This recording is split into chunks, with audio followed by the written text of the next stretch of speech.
Este título directamente va enfocado a una decisión de nosotros y a un momento en el que estamos viviendo, que obviamente se trata de lo importante y lo necesario que es buscar a Dios en su palabra, buscar cuál es su carácter, su forma de respondernos, para poder tener una comunión especial con Él y vencer. Ahora, para eso, creo que todos decimos amén a la hora de decir, es tiempo de esperar a Dios. Es tiempo de buscar a Dios, perdón. Pero, digo, espero que todos busquen, que todos digan amén, porque no necesariamente pasa eso. Hay algunos que tienen como palabra decir, yo estoy esperando en Dios.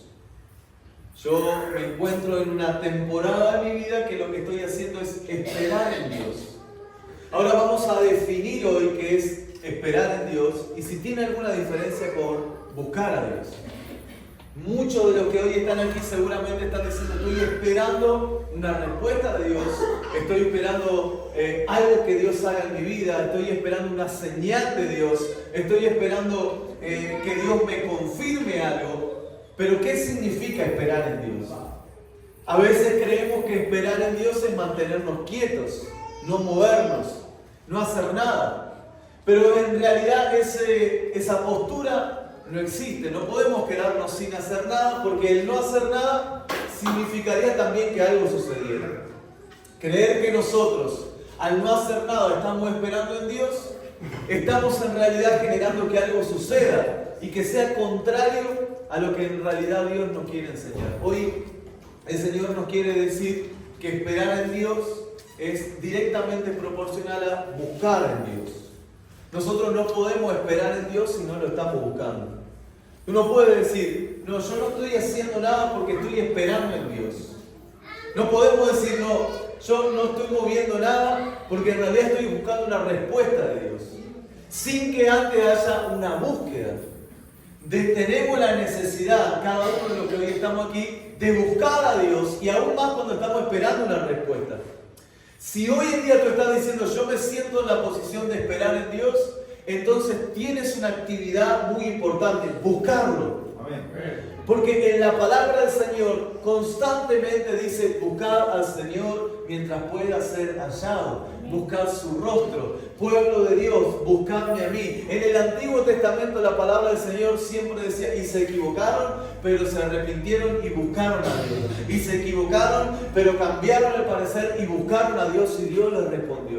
La búsqueda de Dios es una búsqueda de cada uno de nosotros, necesaria e imprescindible.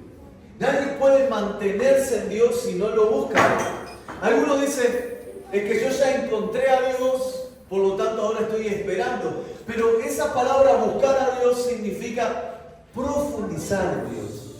Buscarlo en cada área de mi vida, buscarlo en cada lugar de mi vida, en cada espacio que haya en mi vida, buscarlo a Él.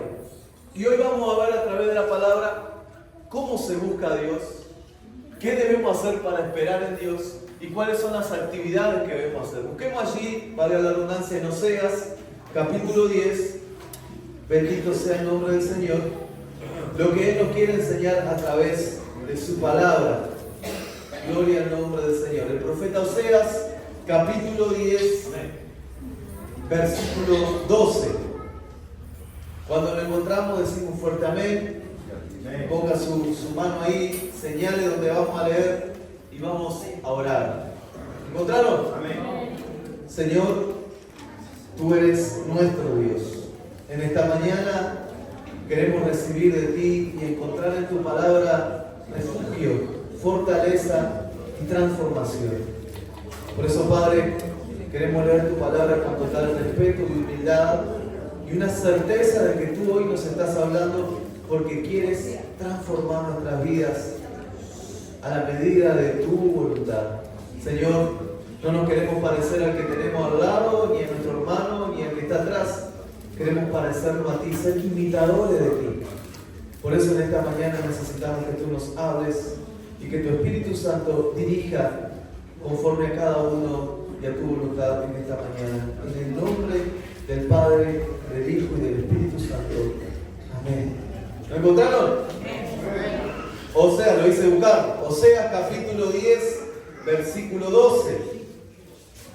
Después vamos a leer algo que ya pasaste recién en Jeremías. Vas a encontrar a Oseas. Dice así. ¿Ahora sí? Sembrad para vosotros en justicia, segad para vosotros en misericordia, hacer para vosotros barbecho, porque es el tiempo de buscar a Jehová hasta que venga y os enseñe justicia. Nuevamente, sembrad para vosotros en justicia, segad para vosotros en misericordia, haced para vosotros barbecho, porque es el tiempo de buscar a Jehová hasta que venga y os enseñe justicia. Amén. El pueblo de Dios nuevamente se había apartado de él. Y el Señor envía al profeta Oseas para que le hable y los dirija y los enseñe de cómo volver a él, de cómo buscar su rostro. Le dice, es tiempo de buscar a Dios. Lo último que dice en este versículo es, porque es tiempo de buscar a Dios. Ahora ese, porque es tiempo de buscar a Dios, viene de la mano de unas acciones que tú y yo debemos cumplir a la hora de encontrar el rostro de Dios.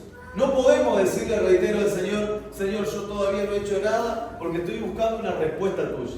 Señor, todavía no me he movido, no puedo acceder, no puedo seguir porque estoy buscando que tú me hables. Tenemos que tomar estas decisiones. Primero dice, sembrar para vosotros en justicia. ¿Qué es sembrar en justicia? Tú y yo debemos entender de que la palabra de Dios es esencial en nuestras vidas. Que la Biblia, esta palabra que tenemos en nuestras manos, es esencial para dirigirnos. Para que nosotros podamos avanzar y encontrar el rostro de Dios, lo que debemos hacer es aumentar nuestro conocimiento en la palabra del Señor. No podemos sembrar o no podemos buscar el rostro de Dios si no leemos la palabra. No podemos encontrarnos con Dios de una manera amplia si tú y yo no practicamos la palabra. Y hoy en día hay muchas maneras, muchas facilidades. Escucho la palabra de Dios leída. Y estoy ese tiempo ahí, escuchando la palabra y estoy metido en lo que Dios me quiere hablar. Porque estoy buscando el rostro de Dios. Estoy buscándolo a Dios. Quiero saber qué me quiere decir, qué tengo que cambiar, qué tengo que transformar. Pero también quiero saber qué puedo decirle a los demás. En qué puedo ayudar al otro. Por eso el Señor dice, sembrad para vosotros en justicia. Debemos nosotros sembrar para nosotros, no para otros. Para nosotros en la palabra. Meternos en la palabra, aprender la palabra, leerla, ser ministrado a través de la lectura. Nosotros no solamente somos ministrados a través de la predicación o a través de la canción, de la oración cantada, sino que somos ministrados a través de la lectura. Tengo una pregunta, ¿cuánto hace que no se quebrantan o no nos quebrantamos leyendo la palabra? Capaz que alguno dice, pastor, yo nunca lloré leyendo la palabra. Es que la Biblia no se lee como cualquier libro.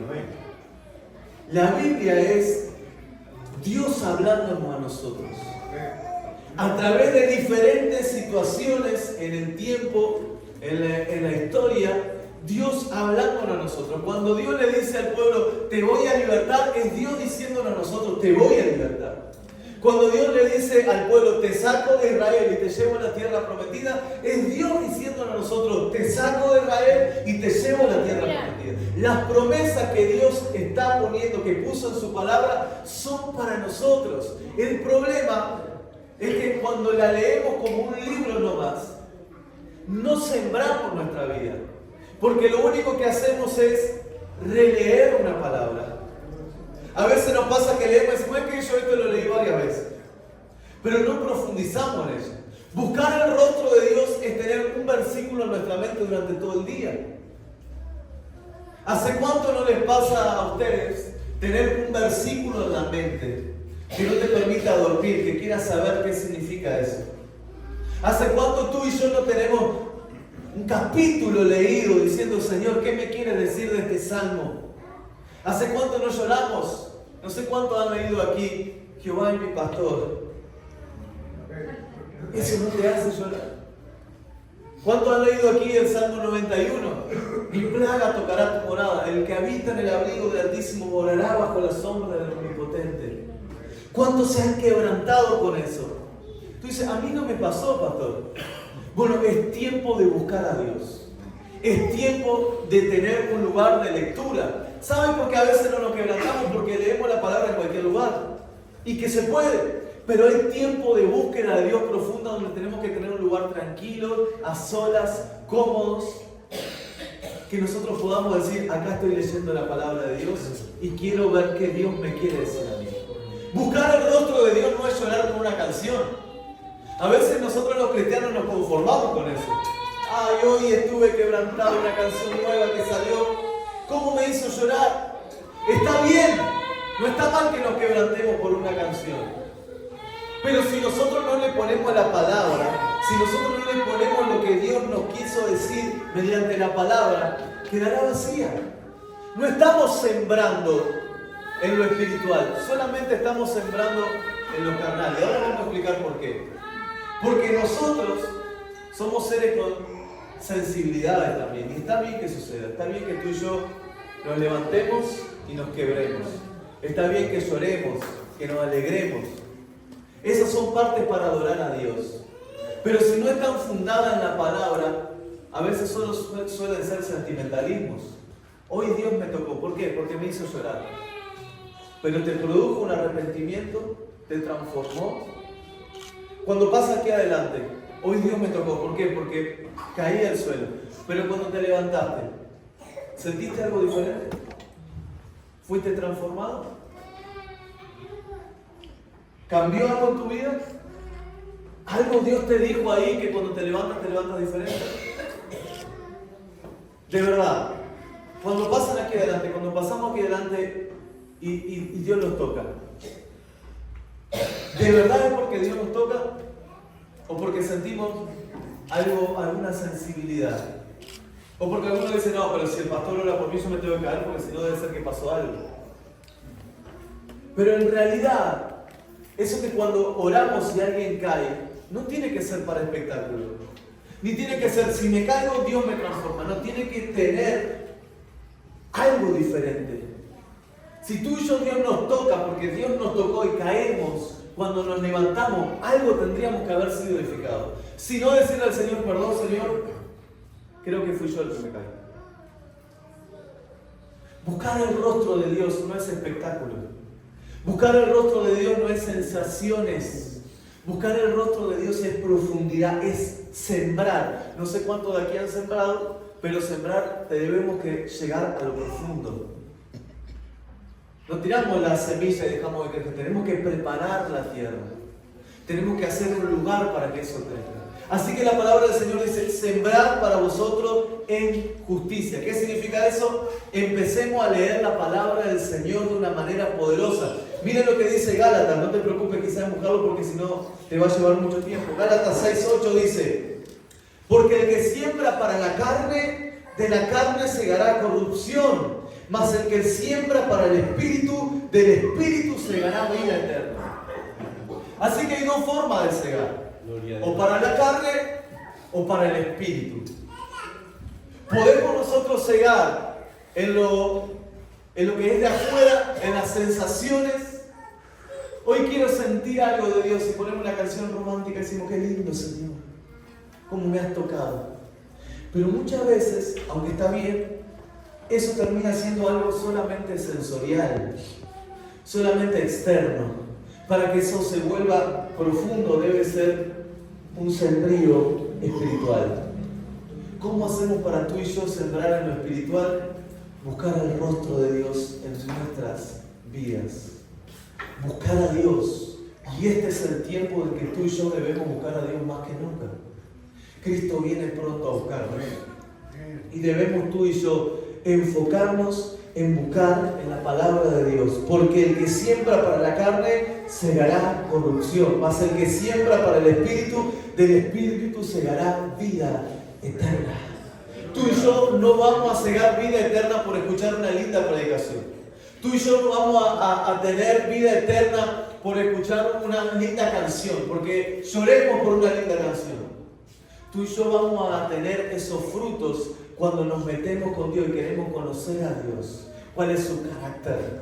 ¿Cómo Él habla? cómo Él me ministra, que Él es mi amigo. Él tiene intimidad conmigo, yo tengo una intimidad con Él. Buscar el rostro de Dios no es solamente venir a la iglesia. Buscar el rostro de Dios es equiparnos en la iglesia para luego en nuestro hogar, en nuestro trabajo, profundizar en eso.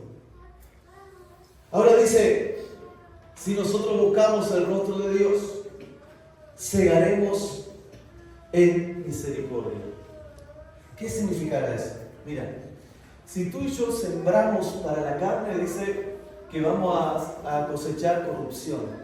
Pero si sembramos para el Espíritu, vamos a sembrar en misericordia. ¿Sabe qué significa eso? Sembrar en misericordia significa recibir mucho más de lo que merecemos. Cuando tú y yo sembramos en Dios, empezamos a meternos de lleno en la palabra de Dios, a aceptarla también en su palabra, Dios empieza a través de su misericordia a producir fruto en abundancia en nuestra vida. No por lo que nosotros sabemos, sino por su gracia. ¿Estamos ahí? ¿Qué significa? Para que tú y yo obtengamos esa misericordia que se renueva para nosotros todos los días, debemos profundizar en la palabra y Él nos dará una siembra grande. Ahora, no puede un cristiano, un hijo de Dios, mantenerse sembrando en eso si no ha podido encontrar en la palabra la comunión verdadera con Dios. Nos vamos a desperdiciar, vamos a fallar, vamos a caer. Ahora, luego sigue diciendo, haced para vosotros barbecho. Y esto es en realidad donde me quiero detener. Hay algo que tú y yo desperdiciamos, que es el trabajo fácil. Mira, cuando yo les decía que esperar en Dios no significa estar quietos, significa que tenemos que hacer algo, se trata del barbecho. Y quiero que hoy esa palabra nos quede en nuestra mente y en nuestro corazón. Tú y yo les digo algo, a mí me gusta mucho cortar el pasto en casa y ahora no lo hago hace mucho tiempo. Estoy esperando poder comprarme la máquina que se me requiere. Pero mientras espero, el pasto sigue creciendo. Yo no puedo decir, quédate porque yo ya te corté una vez, ahora estoy esperando una máquina nueva y ahí sí te lo voy a dejar bien. El pasto sigue creciendo porque con el simple hecho de quedarnos quietos, las cosas siguen sucediendo. Entonces debe haber una actitud en nuestro corazón para que eso cambie. Debo, por ejemplo, trabajar para poder comprarme esa máquina y poder hacer eso. Pero hay un trabajo fácil que nosotros no olvidamos. Es el trabajo de cuando recién la hierba está creciendo. En un terreno bastante grande como el mío, decir que es importante sacar una pequeña hierba que creció parece una tontería. Porque es un trabajo fácil pero aburrido. Y en nuestra vida sucede más o menos lo mismo. Hay cosas que nosotros podríamos quitar fácilmente, pero que las vamos dejando para después. Y eso termina siendo lo que nos saca de la iglesia y de la presencia de Dios. Hemos hablado muchas veces que quitar pues las zorras pequeñas antes que crezcan, porque ahí sí van a ser más difíciles de quitar. Lo mismo que la hierba. Mira, yo busqué qué es la hierba y qué es lo que produce la mala hierba en un plantío. Dice, se caracteriza por su alta capacidad de dispersión, gran persistencia y por ser muy competitivas y disminuyen el rendimiento del cultivo. Así que las malas hierbas lo que hacen es dispersarse rápidamente. No son un árbol, no tienen un tronco grueso, no se ven a lo lejos. Son fáciles, muy fáciles de quitar, pero si no se quitan, se van rápidamente, se dispersan por todos lados. Lo que logran es que tener una gran persistencia al mal clima, al mal tiempo, pero también son muy competitivas y bajan el rendimiento de nuestro terreno. Ustedes parecen que ahora están en un tiempo de cosecha. ¿De qué estamos hablando, pastor? Pero es importante que hoy podamos entender cuáles son esas malas hierbas que crecen en nuestra vida y que al principio nosotros no le damos interés, pero terminan siendo las que nos sacan de la presencia del Señor. Quizás tú estás tratando con tu carácter, o Dios trató con tu carácter. Tu carácter era malo, feo, como cuando estábamos fuera de Dios. Dios ordenó tu carácter, te transformó y ahora eres una persona nueva. Eres alguien diferente.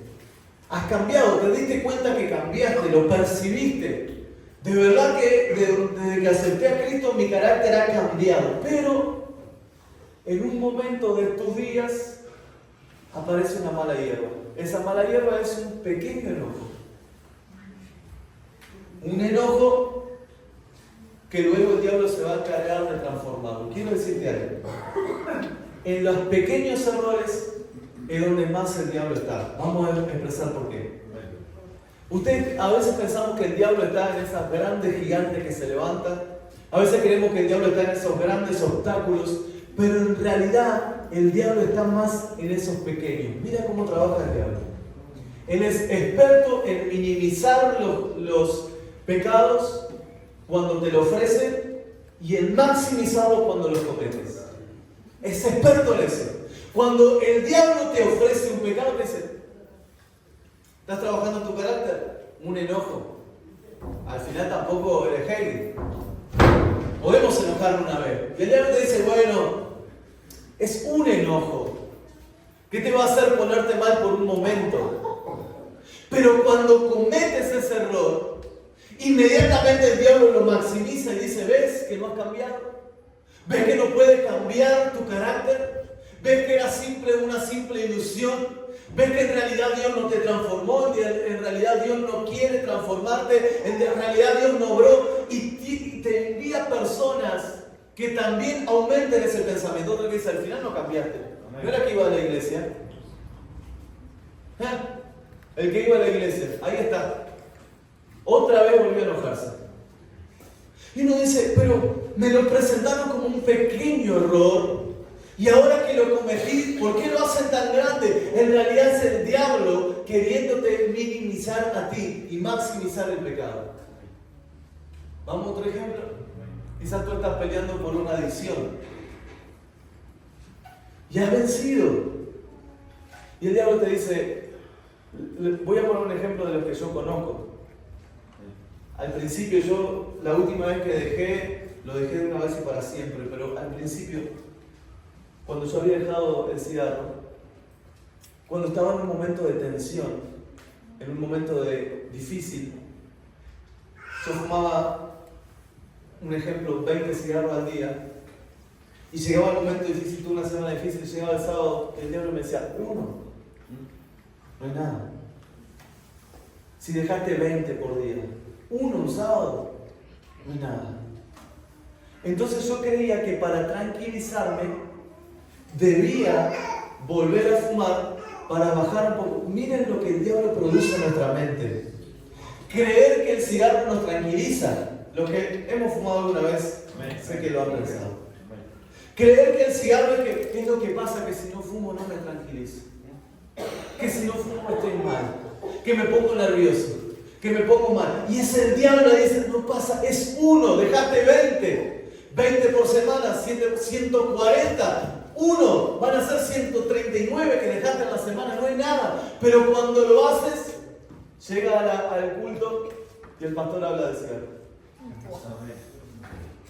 Y Dios te dice, ¿ves? El diablo te dice, ¿viste? No lo pudiste dejar. No lo has logrado. Mirá cómo te atacan. Mirá cómo te señalan por haber probado un cigarro. Es que nunca lo lograste. Y el diablo empieza a maximizar tu caída y empieza a minimizar nuestra relación con Dios. Los primeros sentimientos son los que tenemos que arrancar rápidamente. Los primeros problemas son los que tenemos que sacar rápidamente, porque esos son los que van a crecer y nos van a hacer daño. Un momento de mal humor, un momento de distracción puede hacer que las cosas se vuelvan cada vez más difíciles. Por eso tú y yo debemos apresurarnos a quitar esas malas hierbas que van a terminar quitándonos de la presencia del Señor. Miren lo que dice Jeremías. ¿Estamos acá? Amén. Bendito sea el Señor. Mira lo que nos demanda Jeremías a través de la palabra. Bendito sea el nombre poderoso de nuestro Señor Jesucristo. Jeremías 4:3 dice así: porque así dice Jehová a todo varón de Judá y de Jerusalén: hará campo para vosotros y no sembréis entre espinos. Una vez más, 4:3 Jeremías. Porque así dice Jehová a todo varón de Judá y de Jerusalén. Cuando dice varón de Judá y de Jerusalén, a todos, varón, hembra, de todo lugar: hará campo para vosotros y no sembréis entre espinos. ¿Sabes? Un secreto de la comunión con Dios es no dejar para mañana lo que hoy podemos hacer. A veces tú y yo sembramos sin haber quitado los espinos. Decimos, bueno, ayer me enojé, listo. Ayer caí, ok. Ayer fallé, bueno, ya pasó. Y seguimos creyendo que estamos sembrando. Pero es necesario que tú y yo arreglemos los pequeños errores para que luego no nos acostumbremos a ello. ¿Sabe? A veces hablar de gracia. Nosotros somos salvos por la gracia, no por lo que hacemos, porque la gracia es un regalo de Dios para nosotros. Y una vez que nosotros aceptamos a Cristo, decimos: Dios me limpió del pecado, pagó mis deudas.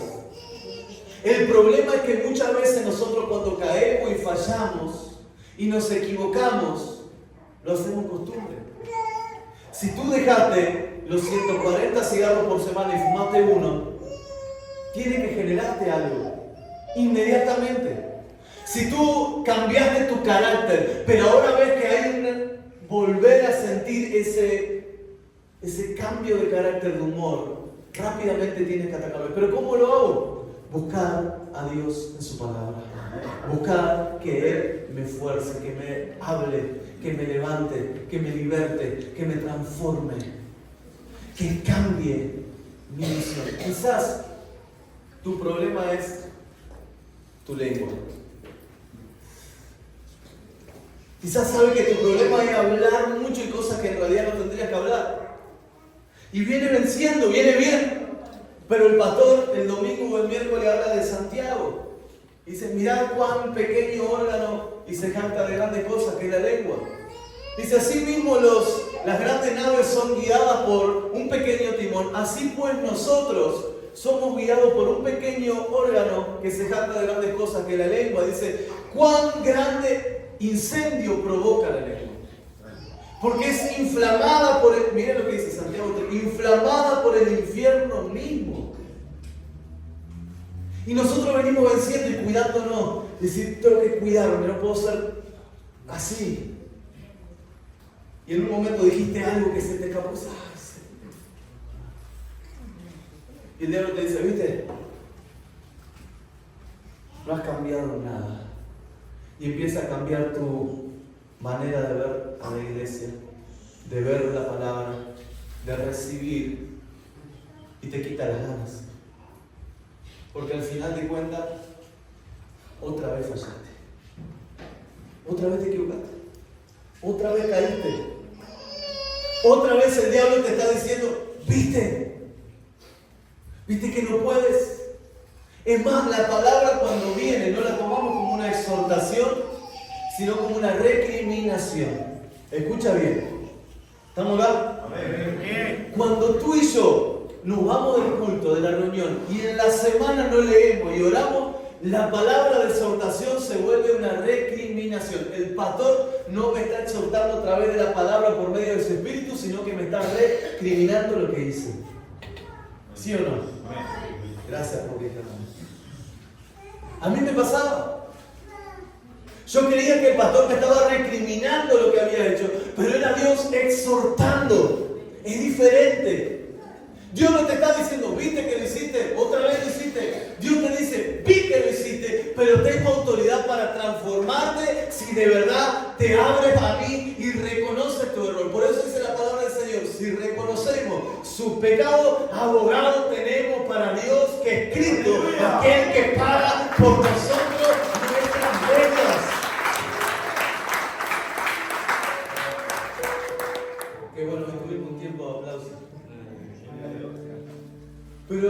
entienden eso? La diferencia entre recriminar y exhortar. La diferencia grande es lo que nosotros hicimos a la semana. Cuando vienen por primera vez, siempre a todos, qué lindo como Dios me habló y la palabra fue durísima. Yo les digo, Señor, hay hermanos nuevos que voy a decir esto, tú lo envías, respalda. Pero cuando pasa el tiempo, a veces no es así. Cuesta más con los hermanos de más tiempo, porque además los conozco hace más tiempo, porque además me piden oraciones. Y cuando la oración se pide, pero no hay una preparación, si tú oras a Dios, le dices, Señor, háblame, dime que estoy haciendo mal, esa canción. ¿Quién la subió? El hermano la cantó también, me encanta esa canción. Pero cuando nosotros le decimos eso a Dios, tiene que haber una preparación. Porque Dios no te va a decir, nada, no pasa nada. ¿Sí? Dios, háblame. Significa que Dios va a enviar a uno de sus profetas, a uno de sus predicadores a decirte que sabe lo que hiciste, pero que si de verdad entendieras que todos en algún momento caímos, esa exhortación va a provocar edificación en tu vida. ¿Sabes por qué nosotros debemos estar unidos? Porque para unirnos debemos trabajar en la unidad. Debemos fortalecernos, trabajar. Unirse no es estar quieto. Unirse es provocar, hay que provocar la unidad. Y provocar la unidad no es solamente con palabras bonitas. Provocar la unidad es oración y buscar ser como Cristo. Pablo decía, hermanos, sed imitadores de mí como yo soy imitador de Cristo. Nadie puede imitar a Cristo si no lo conoce. Nadie puede por lo menos decir, Señor, yo no llego a tu estatura, pero quiero imitarte en algo. Pero ¿cómo si no lo conocemos? Si escuchamos 45 minutos de una prédica el domingo, 1 hora y 10 de un miércoles, así no podemos conocer a Cristo.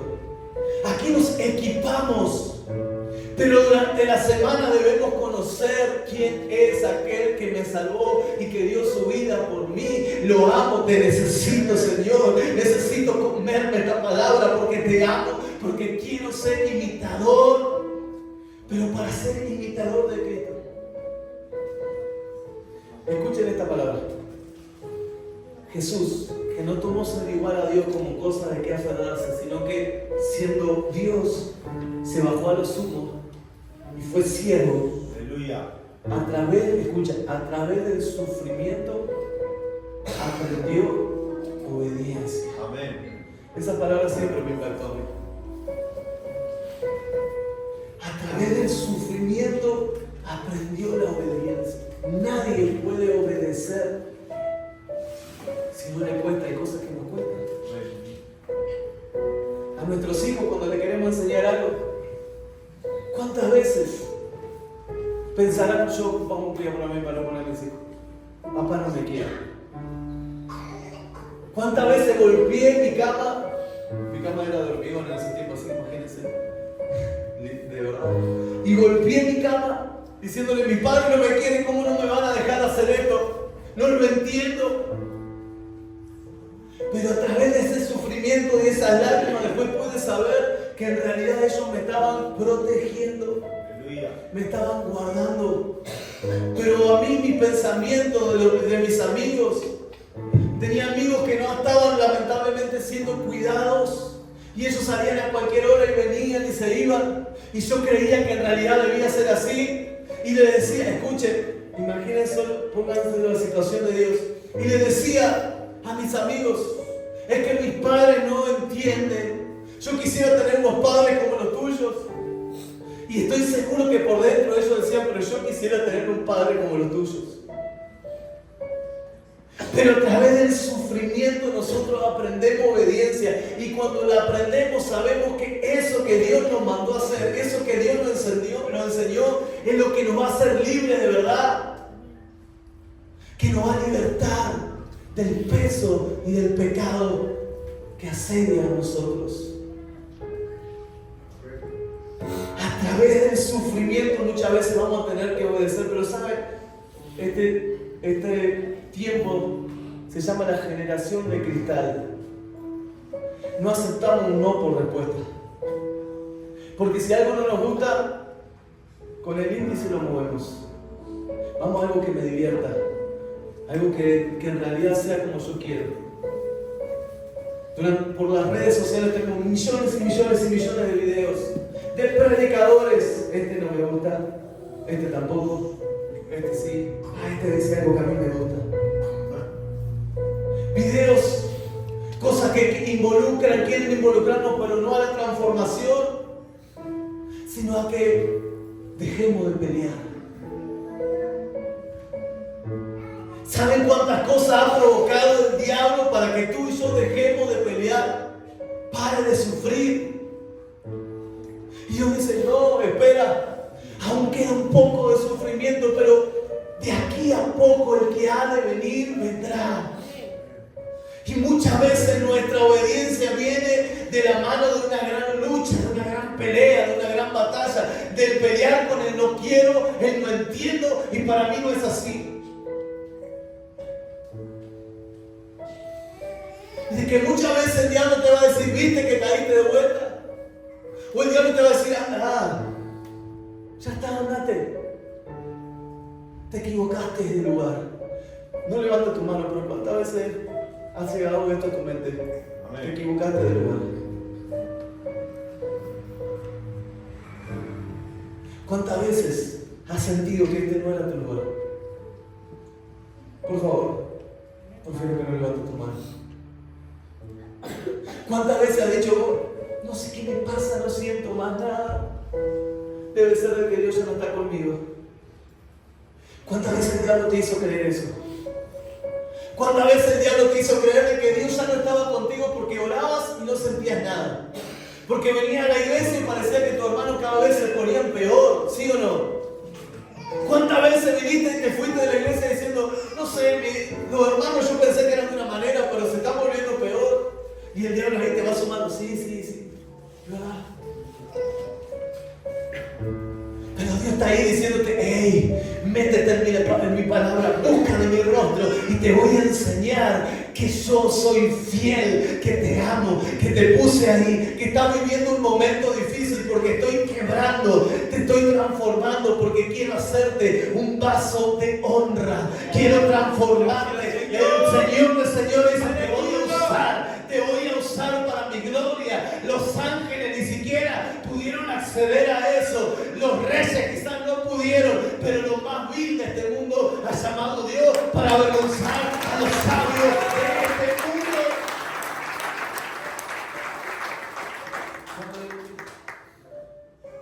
¿Cuántas veces te creíste que un error te iba a quitar de la iglesia? Pero también cuántas veces creíste que ese error Dios no lo tendría en cuenta.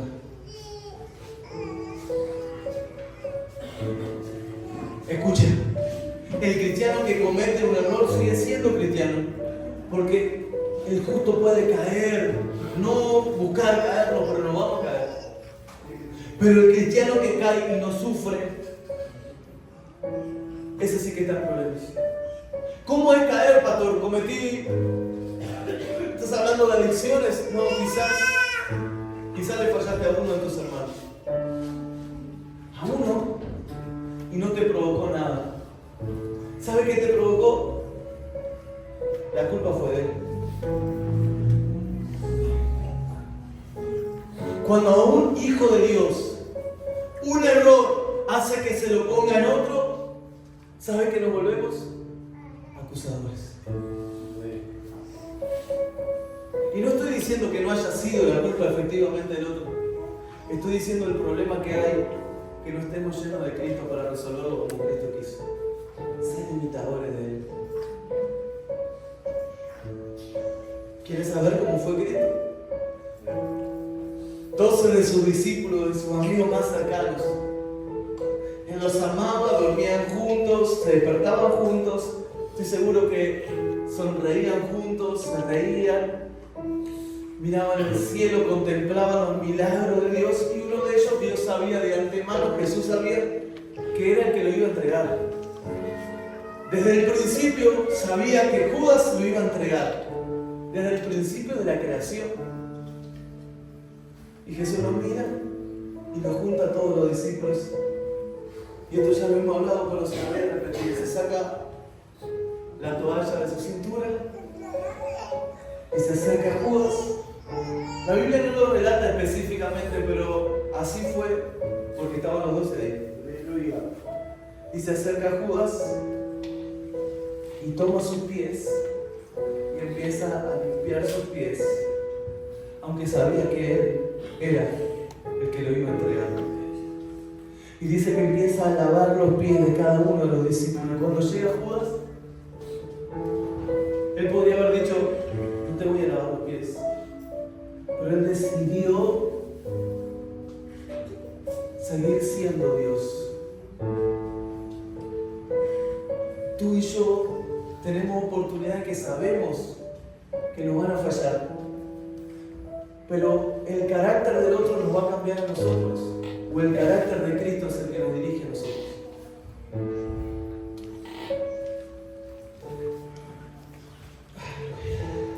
Gracias, Señor, por este momento.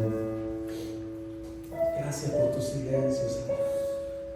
Enséñanos a pensar, Jesús. Enséñanos a meditar en tu palabra, Señor. Enséñanos a buscar tu rostro, Señor. Es tiempo de buscar tu rostro. Zacarías nos muestra algo especial. Cuando tú y yo caemos, cuando tú y yo fallamos, reitero que el diablo te va a minimizar lo que te ofrece para después maximizarlo. Mire lo que dice Zacarías capítulo 3. Tuvo una visión Zacarías y dice: me mostró al sumo sacerdote Josué, el cual estaba delante del ángel de Jehová, y Satanás estaba a su mano derecha para acusarle. Escucha bien, había un sumo sacerdote, estaba el ángel de Jehová delante, y ahí estaba otro, el acusador, que fue el que lo hizo caer, pero ahora estaba para acusarle. Y dijo Jehová a Satanás: Jehová te reprenda, oh Satanás. Jehová que ha escogido a Jerusalén te reprenda. Y le dice: ¿no es este un tizón que ha arrebatado del incendio? Y Josué estaba vestido de vestiduras viles. Estaba delante del ángel. Josué estaba con ropa sucia, llorando porque había fallado. El diablo estaba diciéndole: tienes que enjuiciarlo, tienes que matarlo, tienes que terminar con su vida porque falló. Y Dios mismo dice: ¿no sabes que Él es el que yo rescaté del fuego? Ahora he cometido un error, pero yo he sacado a ese hombre del fuego. Y le dice: Josué estaba con vestiduras viles y estaba delante del ángel. Y habló el ángel y mandó a los que estaban delante de él diciéndole: quítale esas vestiduras viles. Y a él le dijo: mira que he quitado de ti el pecado y te he hecho vestir ropas de gala. Y esto es para ti y para mí. En algún momento de nuestras vidas estuvimos así o estaremos así. Hemos cometido un error, hemos cometido un pecado. Y el diablo va a estar ahí diciendo: juicio, mátalo, sáquelo de la iglesia, andate de la iglesia, ya no te quieren más. Pero Dios mismo va a decir: a él lo rescaté del fuego. Dios mismo va a decir: te rescaté del fuego. Y si hoy estás delante de mí, Dios no te trajo aquí a la iglesia para destruirte de vuelta, dice Dios. Si te traje de vuelta aquí es porque quiero enseñarte que te rescaté del fuego, te saqué las ropas viles y ahora te he visto con ropa de gala. Tú y yo tenemos ropa de gala. ¡Aleluya! Versículo 5, después le dijo: pongan mitra limpia sobre su cabeza. Y le pusieron una mitra limpia sobre su cabeza y le vistieron las ropas. Y el ángel de Jehová estaba de pie. Y el ángel de Jehová, aunque estaba de frente, escucha bien, aunque estaba de frente de él, aunque le sacó las vestiduras viles y le puso vestiduras limpias, El ángel de Jehová amonestó a Josué, lo exhortó, no le recriminó, lo amonestó, diciendo, ustedes lo van a leer, Zacarías 3, versículo 7. Así dice Jehová de los ejércitos: si anduvieres por mis caminos y si guardares mi ordenanza, también tú gobernarás mi casa, también guardarás mis atrios, y entre estos de aquí que están, te daré tu lugar. Escucha ahora pues, y pongan tu nombre ahí, sumo sacerdote, tú y tus amigos que se sientan delante de ti, porque son varones simbólicos. He aquí, yo traigo a mi siervo, el renuevo. Dios te está diciendo algo. Sé que te equivocaste, sé que fallaste. No vine aquí a recriminarte. Vine aquí a mostrarte que te he puesto ropa de gala. Pero quiero decirte algo. Vuelve a mi palabra. Vuelve a mis caminos. Vuelve a encontrarte conmigo. Vuelve a buscar mi rostro. Porque yo te pondré por delante en este lugar.